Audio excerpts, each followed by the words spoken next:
try to scramble through, but I think it would turn out really bad. It might not be the best, that's for certain, when you've just got that, like, tiny No. little itty-bitty bar. Yeah, it's you can do it, buddy. Stay on. Yeah, we're super happy to have you. You've been really popular on the old Instagram Live these days. I think you're the most like well versed in it person that we've had on the program. Oh, geez. Well, I mean, that's all thanks to Michelle, so I really can't I can't claim any credits on that. She's been on here a lot doing things, so it's just nice to come on and talk with all y'all. Yeah. As I was saying. I know you. Yeah, right I love into it. The face. Your hair's trying to figure its new life out. So as you know, like the nature of this little experiment of ours is to just kind of celebrate work that we have and celebrate the work that other people have. Turns out printmakers really have a lot of work. Yeah. It's not in short supply, let me tell you. Yeah. So yeah, we're excited to see what you're going to share. And it's pretty informal. It's just like a back and forth kind of situation. But we would love if you would just introduce yourself and talk a little bit about your practice first before we like dive into that. Sure. Whole thing. So my name is Katie Marie Bruce. I'm a printmaker based in. Full name. Oh yeah, we're going full name. Yeah. Yeah. Nice. The reason. Okay. Well, here's a tip and trick. The reason that I use my full name when I refer to myself as an artist is because when my mom uses my middle name, I know I'm in like serious trouble. So it's like a brain switch for me to be like, oh yes, take yourself seriously now. I know, right? It's so stupid, but it works. So I'm based in Lethbridge, Alberta. I work out of a community studio here at CASA, which is also where I work. So I'm the education manager for those that are 6 years old all the way up to full-blown adults. For everything from like learning how to work the clay wheel all the way up to like printmaking and drawing and dancing and all of the good things.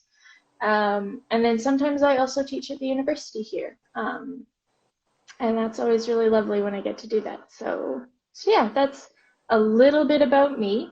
Yeah. I guess my print practice is really like embedded right now in body feelings. So like thinking about, yeah, like how do you translate some of those like somatic feelings into something a bit more visual? Nice. And mostly etching. Yeah, primarily etching. Although I did just primarily quite small, quite itty bitty, teeny tiny. Although I'm going to share a print today that's not that teeny tiny. Nice. Yeah, that's me. I liked our friend Leanne laughed at the middle name thing, but I also kind of feel like Leanne, you weirdly could relate to that. Like I feel like I don't know. Does that happen? Like, did that happen in your about this a lot, family? about using my full name in art. And I think that I want to use my full name in art because I've always been very jealous of those like really scrolly like signatures people do. And Kyle Topping is not the greatest signature, but Kyle Morris Douglas Topping. That's a good one. There is like some great letters in there that could become very scrolly. This is very true. I would endorse the full name usage. I'm not gonna do that. I keep shortening mine. Like for a little while I was just putting C-Pot, which like isn't even close to my full name. It's not. It's like eliminating most of the first name, no middle name, and then for whatever reason shortening the last name. Because I hate people being like, how do you say your last name? Or then people like for some reason my one computer is like convinced that I actually only speak French. I don't speak any French. So every website I go to is just all French. Yeah. So it's the last name has a tendency to disappoint, especially French Canadians. Oh. It's like a double shame there. So shortening it like makes me feel like nobody knows. I could go the other way where it's instead of a really long name, just have like a printmaking job. I think this was brought up in the last flat files. Like somebody was just like printing their name on the final. That's like, brilliant. print. Yeah. So It's like great. I think ultimately I really hate signing my name like 20, 30, 40 times, and I'm not good at it. Mm. And it just gets worse the more I sign, and I always feel like that's kind of a blight on some art. Yeah, I wonder At if least for other me. artists feel that way. I feel like when I look at certain printmakers, their signatures are so beautiful. Yeah, that's why I want more or like- Kyle Morse Douglas topping, because I feel like maybe my signature would become one of those like really killer signatures. It's possible. But I think the reality is I'm just not good at cursive penmanship. So what you need to get is like one of those like spiral notebooks, and you just need to like fill it one summer, like just like practice and practice and practice and practice and practice. Did you do that as a kid? I don't. I mean, I never filled an entire sketchbook like that. But there were definitely times when I would like practice my penmanship. And whether that was like, I feel like I did that in high school, and I feel like my signature's never progressed Oh. since. Like I feel like the signature I have is like the signature I had when I was like 15. I made my signature in grade 6. wow, that's impressive. I'm committed. No, it's not. That's the problem. I like that consistency though. That's a nice consistency. I guess. Yeah, I would love to know if other people suffer this strange insecurity about signing one's name onto a thing. I think painting's even worse because I feel like I have to. Painting's the You're like, worst where to do I sign. put it? Do I occupy a lot of the space like No. like an arrogant person? Do I make it super small? Do I sign it on the back and then people are like, you didn't even sign this, and I'm like, it did. It's on the back, and they're like, oh. Yeah, That's not even possible. especially with like my little work, like my 4x6 work, I sign everything on the back on those. And whenever I'm like forced with, even like in a demo when I'm at CASA and I'm like doing a demo about like how to curate and edition your prints, it's like, there's a really tentative, like right here we're gonna put our signature. I'm like, and I hate it. Like it's the worst. I always sign on the back because there's some sort of weird like pressure to like make sure it's perfect if I put it on the front. Yeah. Yeah, 100% agree. I 100% agree with that as well. For those of you just tuning in, this is Flat Files. We're talking with our friend Katie Bruce, who's from Lethbridge, and we're going to share some arts now. So, kind of your call, if you want us to begin or if you want to begin. Often this is a question that comes up is, can you share more than one thing? Of course. If you have a bunch of stuff, Katie, please just share it. But your call. I'm gonna go first. Yeah. Okay, you might have to bring your camera closer because that looks very It delicate. is super delicate. It's one of the largest prints that I have though, so that's nice. It's not mine. This is a piece by. This is one of the largest prints you have of your No, own. no. This is one of the largest prints that I have. Sorry, I mean like in your own Yeah. collection? Yeah. Oh, man, we need to send you some. So this is a piece by Karen Luck. I want to get you those like soft ground details because they are stunning. Yeah. Like you can even see like. Is this Shinkolay? It is a Shinkolay. It's a foot. Yeah, it's a foot. Yeah. And this piece is called No Thank You. That is great. And I feel fairly certain that the story behind this piece is that Karen is quite a petite lady. And she would have a lot of friends that would pick her up. So she did a series of pieces where she stepped on soft ground as though someone had just lifted her up. She really hated it. And so she was making work about sort of that like transgressed, unspoken boundary of like, please don't just lift me when you see me. Don't just pick me up. Yeah. That's such a weird thing to do. So this is the first piece that I wanted to share. And I think this is actually like, when I started collecting art, I really thought that I was going to build like a whole body eventually of other people's work. So this is the feet, and I've got some hands that I'm going to show you later. But yeah, I just want to get in on those details. Like they're just so delicious. I'll send you a nice picture of this afterwards. It's also so clean. Yeah, she she's a really phenomenal printmaker.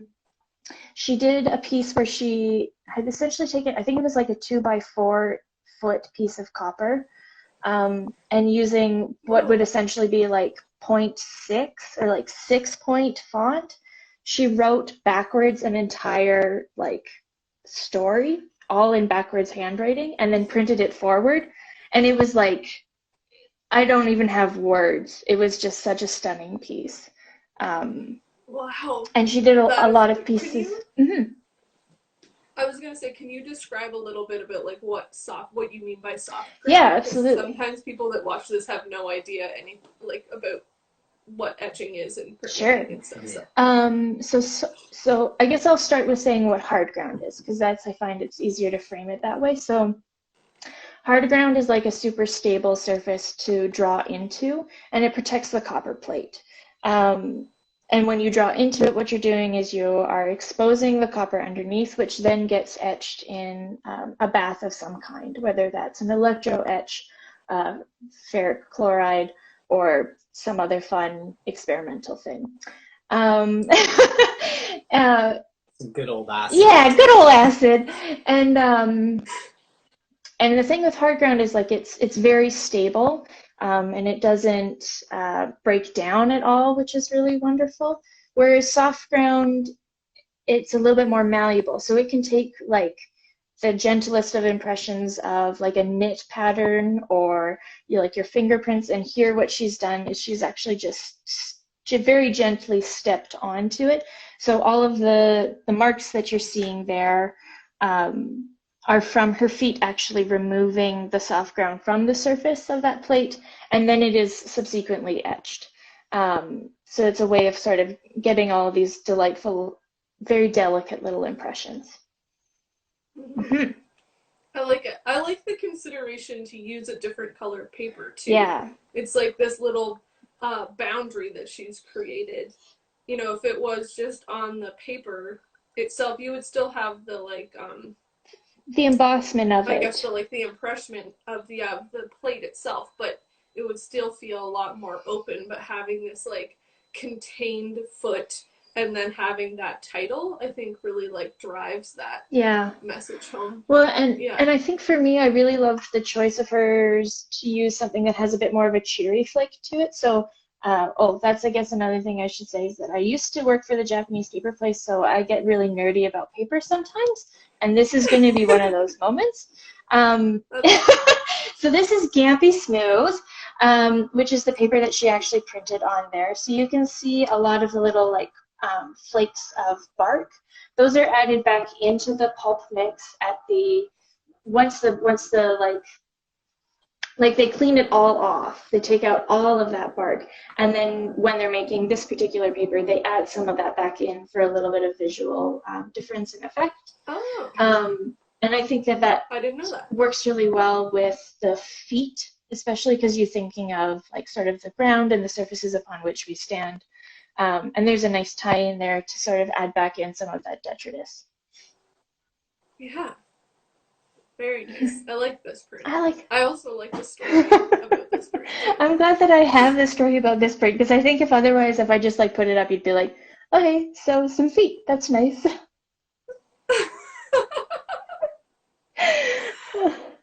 But then we would put all of our own stuff onto these feet. So yes, I mean, this is true. The story of her being picked up all the time is clearly the best story. Yeah. Mm-hmm. So that's my first share today. I like it. Very nice.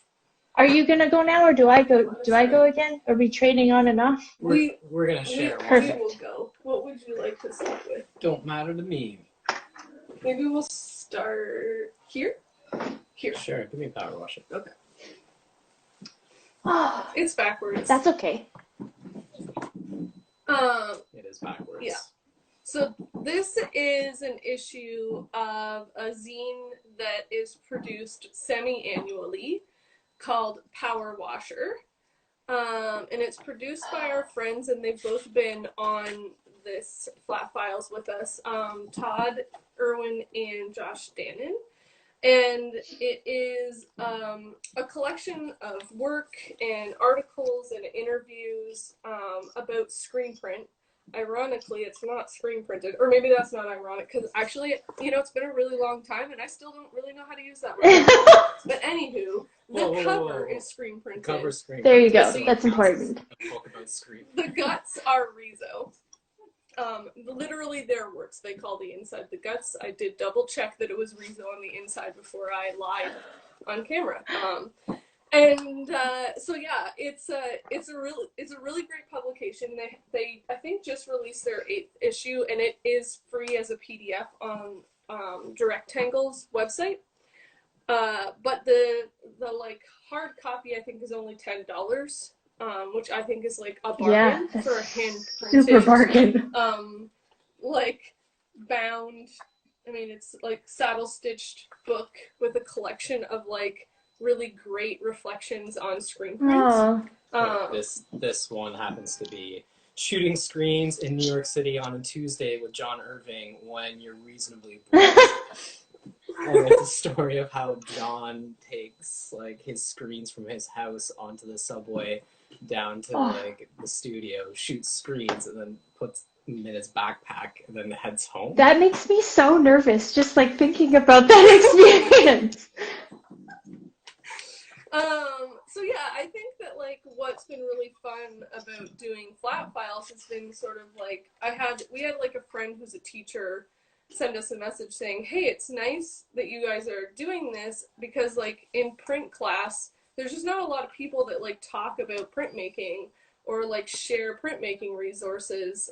So it's been nice to kind of like look back not just at the prints that we have, but also just some of the resources. So because I know that you teach and that you're in a classroom a lot of the things we pulled for this time was like looking at different ways to think about print, looking at like collaborative ways to deal with print, and like sharing resources and like information about printmaking. So this is one that I think is really great for that. Yeah. This is an interview with an artist, Caroline Welp, and the very first line from the interviewer, Todd, says, "Tell us about your glamorous print jobs." And that sets the tone for the rest of the interview. Well, I think what is really great, because when I was like confirming that it is Riso on the inside, I had never actually, because we're usually like sitting beside Todd and Josh like at SGC when they're selling these, and so I get to hear like what they say to people at a table, but I've never like read what they say about it on their website. And so I think this is a great line in the like kind of about power washer. It asks soft questions and thinks hard thoughts. Aw, that's so nice. So kind of goes back to that hard ground soft ground situation too. Look at that. So yeah, I think it's really nice when people kind of create something that is so niche, but this like immense amount of like love and thoughtfulness goes into it. And I think it's also nice as two people that run a print shop, and I'm sure you can relate to this, to like hear people talk about the like trials of like carrying screens on a subway just so that you can actually print. Oh, I have someone saying that's my mom. Hi, daughter. I didn't know. You've never mentioned this before. So a number of my students from like when I was a TA and a GA, I have just like collectively taken under my wing. And so for Title Lock there, we used to get together and have like dinners all the time when I lived in Toronto. And they would come over and I would have like this very elaborate meal that I had made, like homemade pasta and homemade sauce and homemade meatballs. But I never had a table, so we would just like eat it on the food plank, which was literally just a slab of wood that I would put down on the floor. But I've eaten food with you, and I'm sure that if I saw a picture of that, I'd be like, it's as glamorous as I imagined it. Yeah, it was always very lovely. So I was there. My dinner's up on old woodcuts. It's my cheese board. Yeah, exactly. They were. So I was their print mom. So that's why that comment is coming up. I like it. thought maybe she meant like the person in the book, and I was like, whoa, that's wild. That was, I don't know who this person is, but anyway, that's cute. Yeah. You're adorable. That's our first share. What do you got? so this is my What's your second one? my next one here is this print. I'm also going to bring it close because there's some very lovely details that you need to be able to see. Confirming. Oh,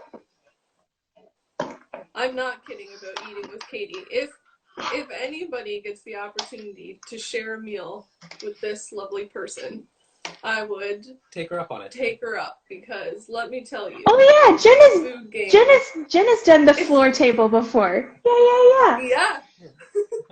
Yeah. When she went to visit. So this piece is another former student's work. Oh, whoa. This is wild. It's a tube. Okay, so here your brain is about to be blown. So this is a multi-plate etching. So yeah, there are 2 different colors of ink that are being used. Unfortunately, I don't know if I can really get it to show you the differences in the tone. We have sort of like a burgundy, like reddish. Yeah, and then there's a burgundy and then there's a black that's in there.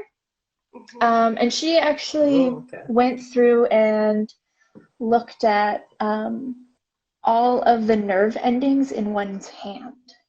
So you have the nerve endings, I believe, in black, and the veins or arteries, I can't remember which one, are in the burgundy. So yeah, you had a lovely little 2-plate etching. A little bit of an anatomy print. Yeah. I like that one. I thought maybe it was like roots of a plant or something. I like the kind of explosiveness at the tips of the finger and the base of the wrist. Finger. And I just really appreciated the very like tiny details that she managed to get in there. And yeah, this piece is by Katarina NG, and she was another student of mine when I was at York. Super nice.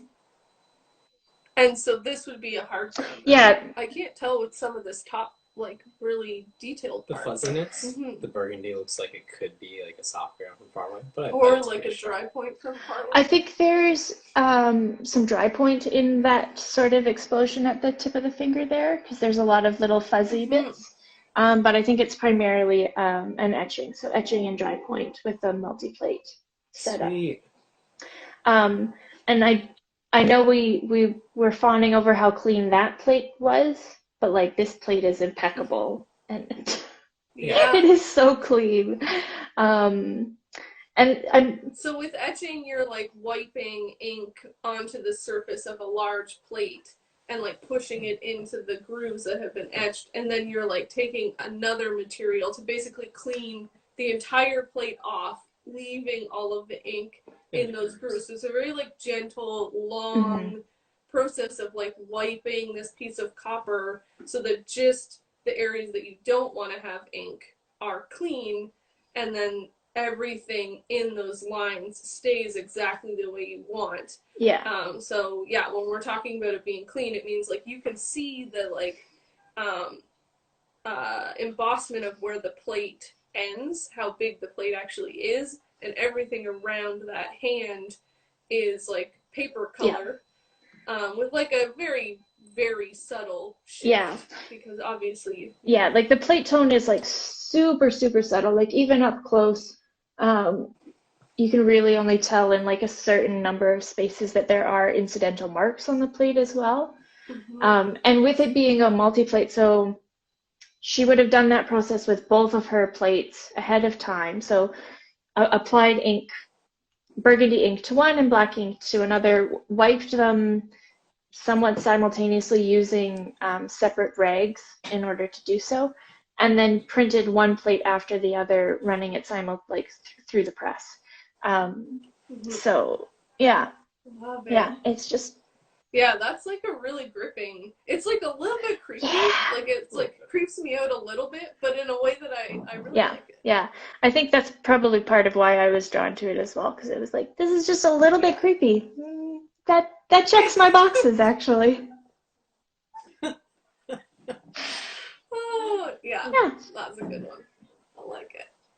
Well executed print. Well, where would you like to go next? Maybe we just shared a book. Give me the Folksblogen. I brought these just to add. Again, Oh. backwards. So this is a screen print. Also 2 layers. A lot less complicated printing method. Still beautiful. But still. So this it was part of an installation that happened here. When were they here? 2016. Oh. Does it say on the back? How did you know that? Oh yeah, it does say. It's like, Oh, okay. Yeah. It's tagged by the back. So this is by an artist duo.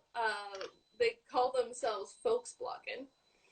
And Christian Morrison and Julie Gibb. Hi guys. Yeah. And we missed them. And so they ran a shop called Pantry Press, which Vincent mentioned last week. It was a letterpress shop in Toronto. In Ronsonsville in particular. Okay. And so Christian, I would say, focused primarily on video art early in his career. But then, he and Julie started kind of working more in graphic design and letterpress. And so they had a shop, right downtown Ronsonsville. It was a beautiful shop. I actually remember going and seeing it when I was staying there.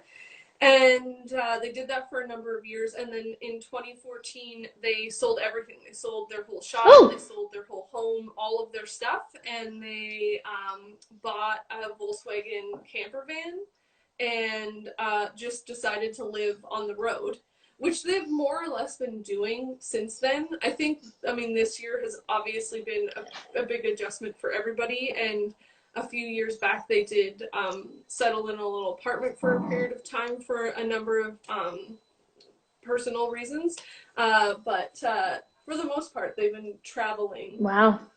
Pretty consistently. So they were recipients of one of our Dawson Awards. Right. To come and kind of revisit some of their printmaking roots, but also their roots in video arts and installation. And at the time, they were really kind of falling in love with the idea that when they on their travels, because they were obviously staying in a lot of trailer parks and campsites, they were just seeing how people will make a home wherever they are, and will try to create something that really showcases what they love and what they value and what they feel is safe.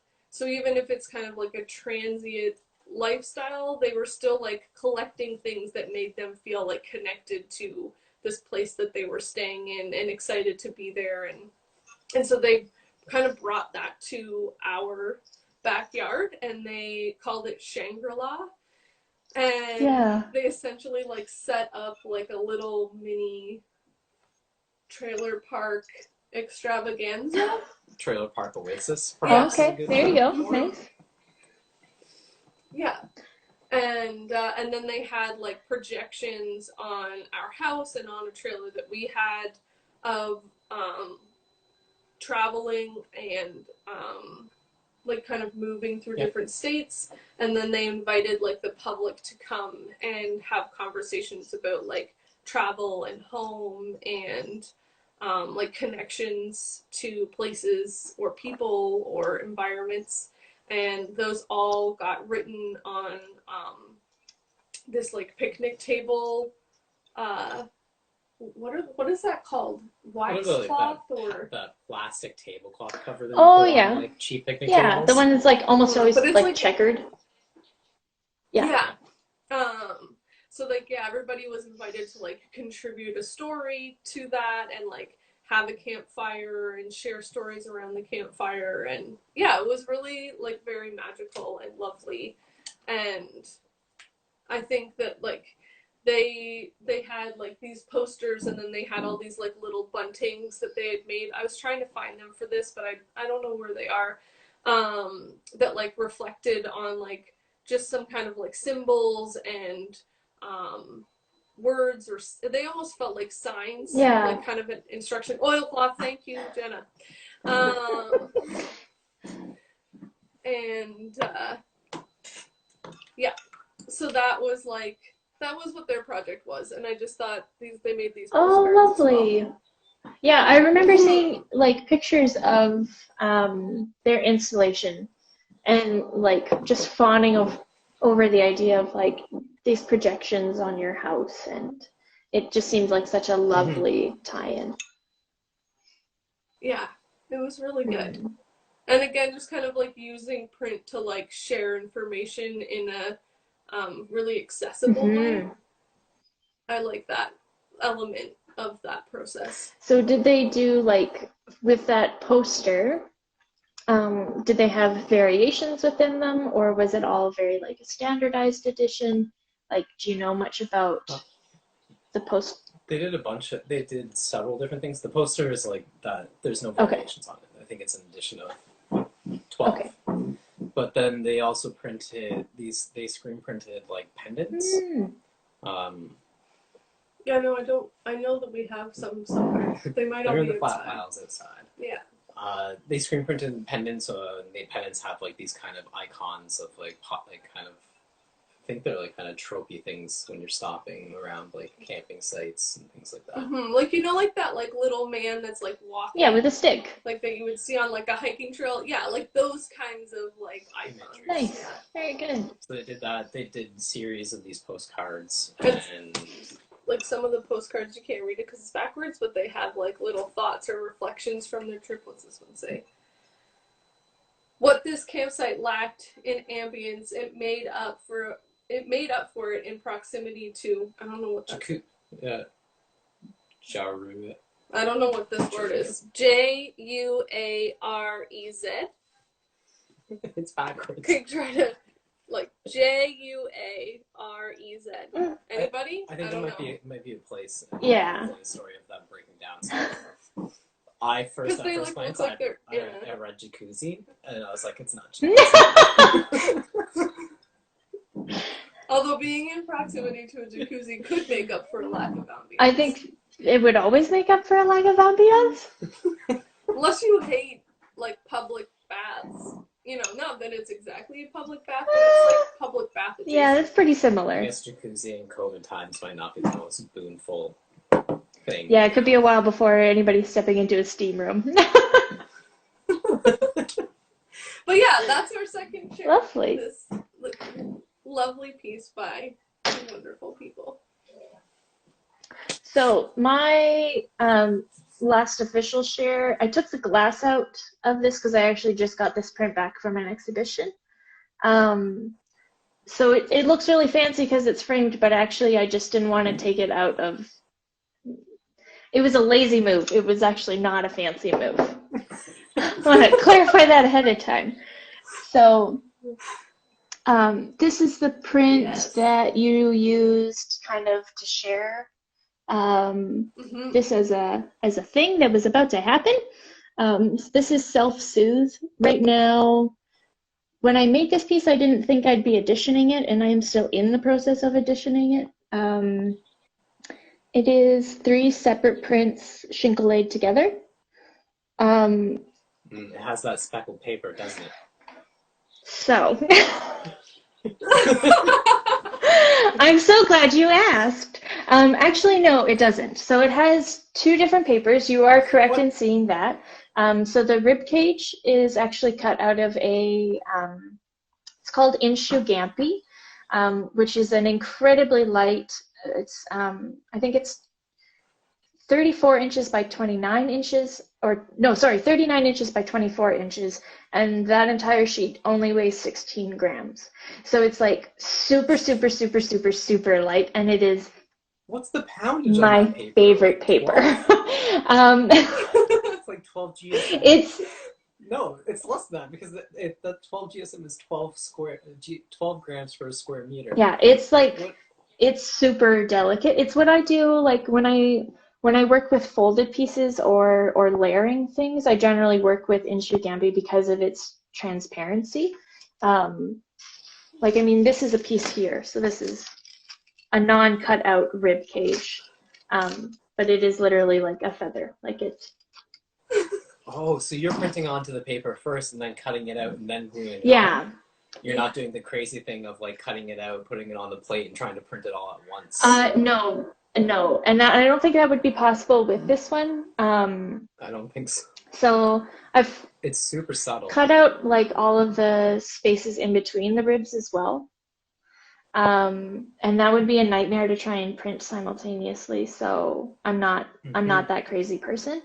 And then the arms are printed on a Mitsumata paper, which is, so there are 3 different plant fibers that Japanese paper is made out of. You've got Gampi, which is what the rib cage is. It takes a fairly long time to grow, but it's very strong, and it creates like a super tight, shiny sort of surface to print on. There's Kozo, which is not present in here, which is sort of thought of as the masculine fiber. It's very, very, very, very, very strong, but it has a little bit less of a tight weave to it. And then this is Mitsumata, which is thought of as the feminine fiber.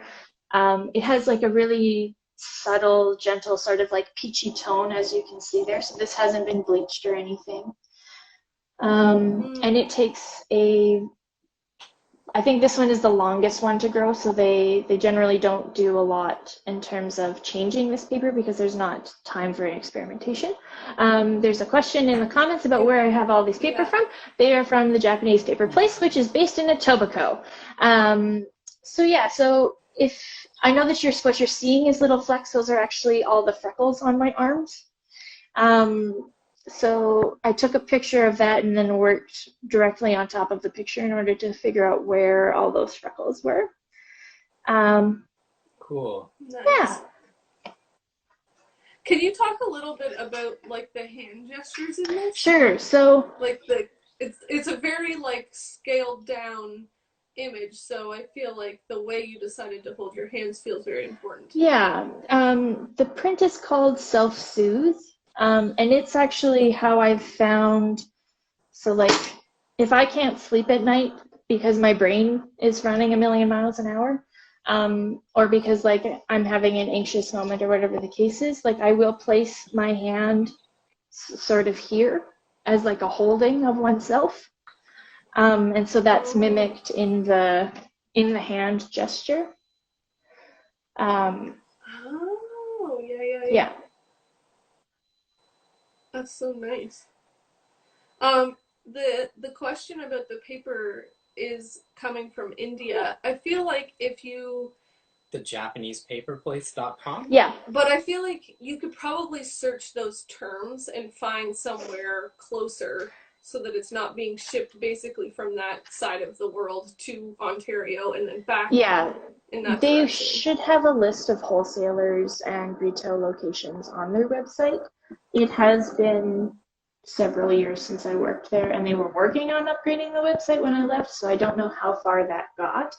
But I wouldn't be surprised if there's not some sort of representation list on there.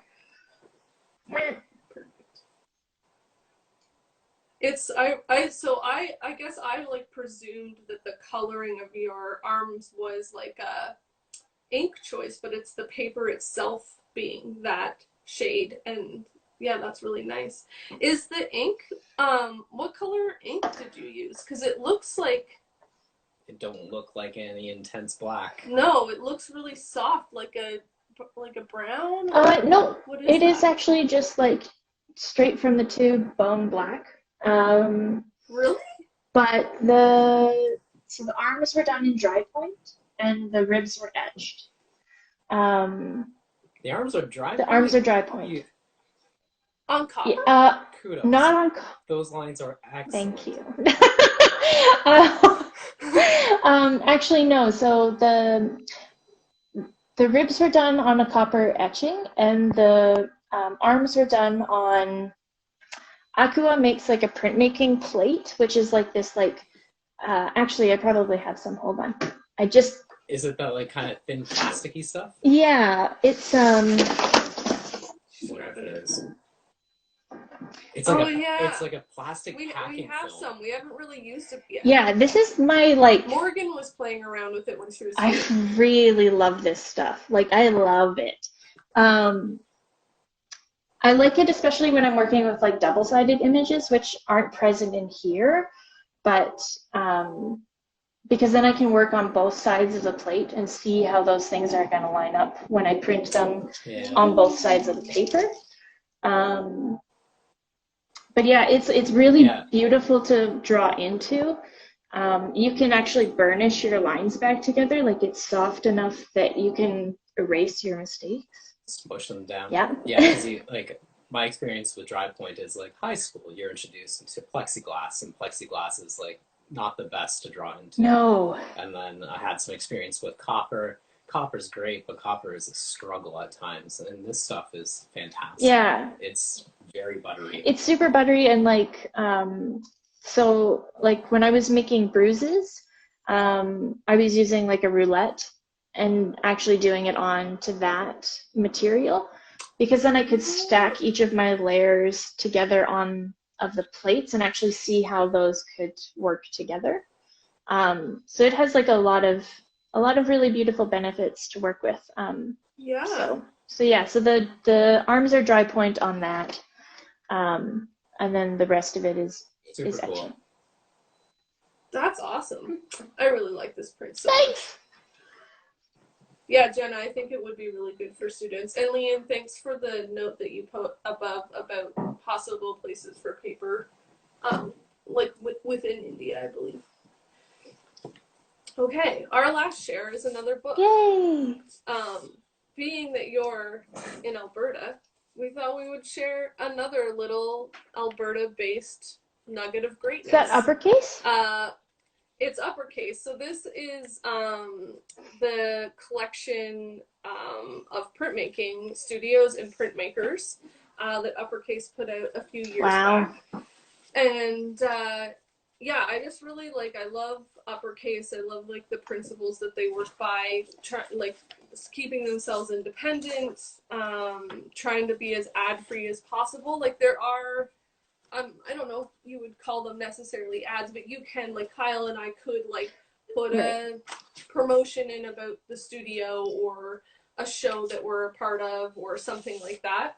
But there isn't like big company ads, which is something I really having tried to run a magazine for a very brief period of time, we know the struggle of trying to get advertising. Wow. And to try to make that advertising like well connected to what your publication is about.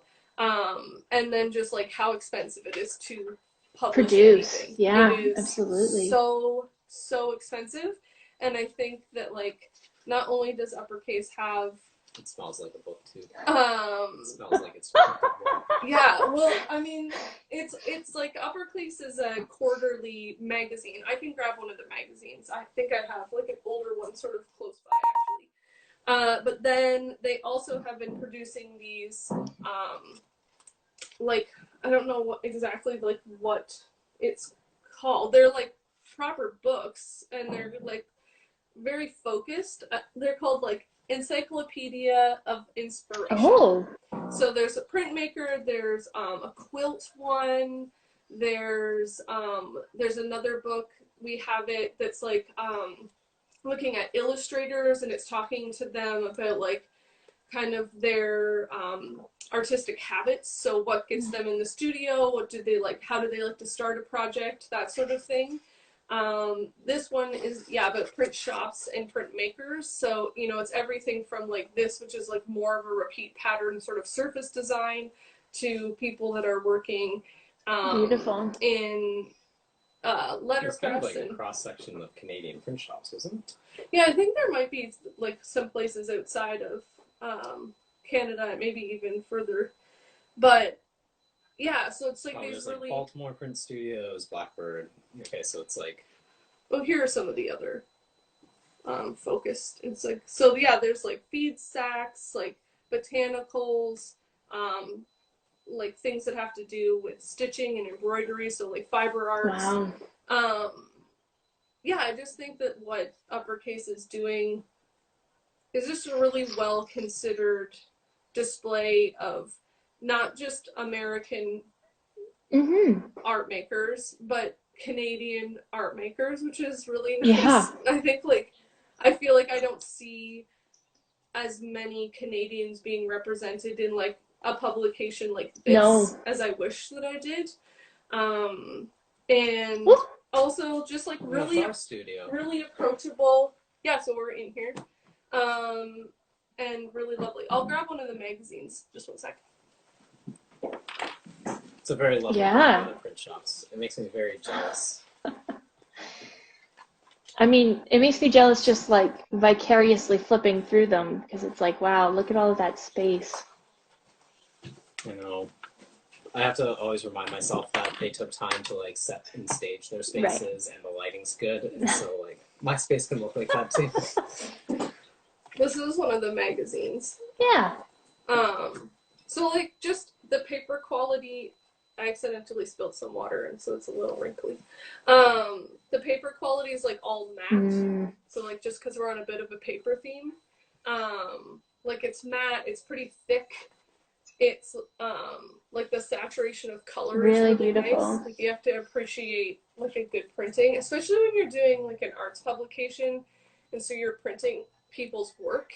I think it can be like a little intimidating because you're hoping that you get those colors right. Yeah, absolutely.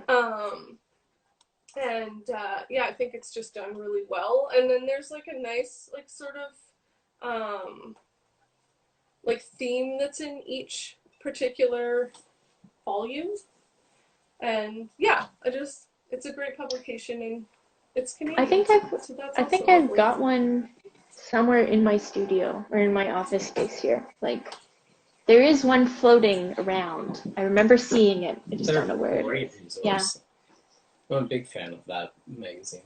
Understandable. Yeah, so if you're, teaching an art class and you have to talk about print, I would highly recommend getting that book for your class. Getting a couple, so when I teach at the university, I generally teach a course called Printmaking with a Press, which is, I know. The other one. It's different than printmaking without a press. Yes, and in printmaking without a press, they cover silk screen and they do wood block by hand. And I think there's one other thing that they do, but I can't recall it because I've never taught it. But so mine is like mostly we do like dry point, etching, and monoprint. So I'm always trying to like find more resources for those, especially because I find resources for monoprint very difficult. Very difficult. Contemporary resources are hard to find. There's a lot of old school printmaking books that you can find, but there's not so much about contemporary artist work. Yeah, so it's always nice to just like have the potential of being able to like track down an older issue of like Uppercase or just to find, see, like what am I talking, like this is my limp unicorn horn, like it just wants to be right in my face. But yeah, it's nice to like know that there are other contemporary resources out there that just need to be sought out a little bit more.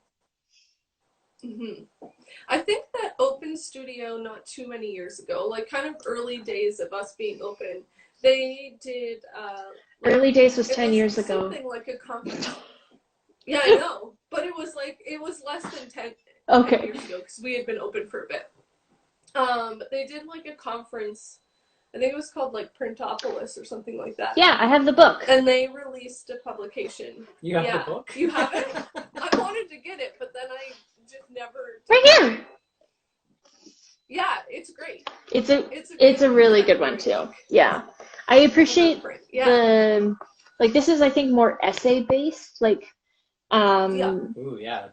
Like Barbara Belfer and Jen Law, I think both had a really firm hand in kind of collecting all of this.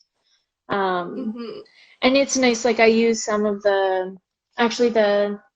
there's an essay in here by Barbara, you can tell that I reference this one a lot because the spine is broken. But it's called You're like, let me just open it up exactly to where I even more. But yeah, but it's called the what and the how, or the what and the why of print. And it's really a beautiful essay about sort of the porous nature of print, like the ways in which we use some of the principles and then bring it into other disciplines. So like silly putty can be a print if you really think about it. So that's a really, because it's just about transferring. yeah, You know, exactly. like in a lot of ways. Yeah, and yeah, she kind of goes through sort of her, I wouldn't want to say rules, but like her musings on what print is and how it operates. It's very, very good. I am a little bit biased because she was my grad supervisor, but that is beside the point.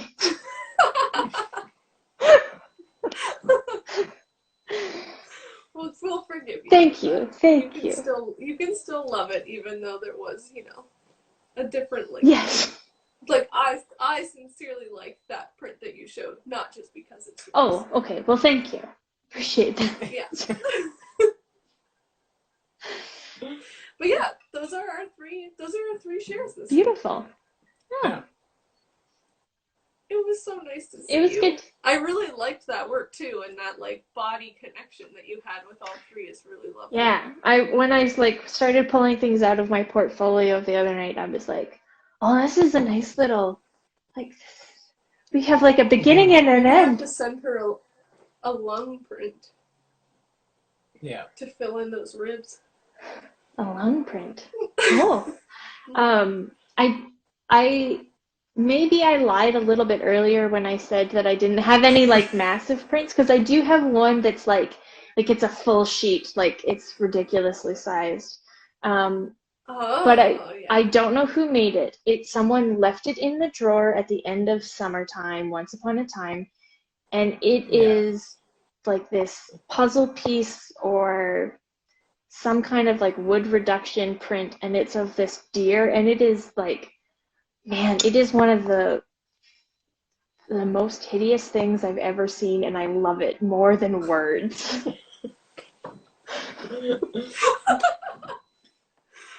That's awesome. We have some prints that we aren't sure either. Our friend Nell has been sort of asking us to do one episode where we just share work that we don't know who made. Yeah.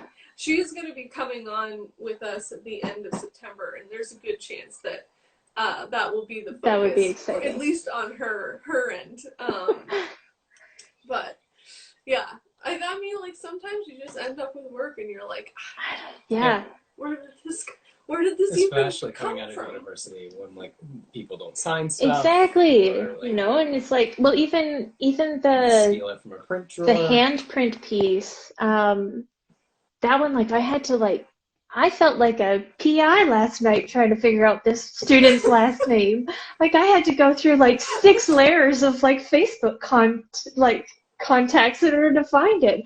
It was amazing. I was really proud of myself at the end of the day. Because it's like, you know, like you have 3 or 4 months with an individual, and then you might not see them again, especially like if it is just an elective that they're taking. So it gets hard to keep track of everything. Yeah, we know.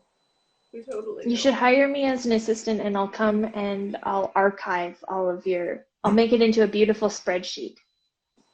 Dude, you find the grant money for that, or somebody that wants to sponsor your salary, and we would do it like tomorrow. So, done. Perfect. I'm glad. The job is yours. You just have to find the money. You just don't have a way to fund it. I mean, unless you don't want to be paid, in which case, you hop on a plane. Planes are a little bit iffy right now. And then COVID quarantine yourself for 2 weeks, and then come on over to I'll be in a tent out in the back. Just leave food nearby, and I'll make up for the cooking later. Yeah, that sounds great. Oh my gosh. Well, we miss you so much. Yeah. And it was super nice. It was really good to see you guys too. So Thanks for joining us. Thanks for joining us, Katie. Yeah, and thanks everybody for tuning in and for like engaging in the chat. That was great, and for asking really good questions. And yeah, it's always nice. Yeah. So. And thank you for inviting me love you. on here, because this is a lot of fun. Of course. Yeah. All right, Don. Talk to you later. Okay, Bye, buddy. bye. Have a great weekend. Love you guys.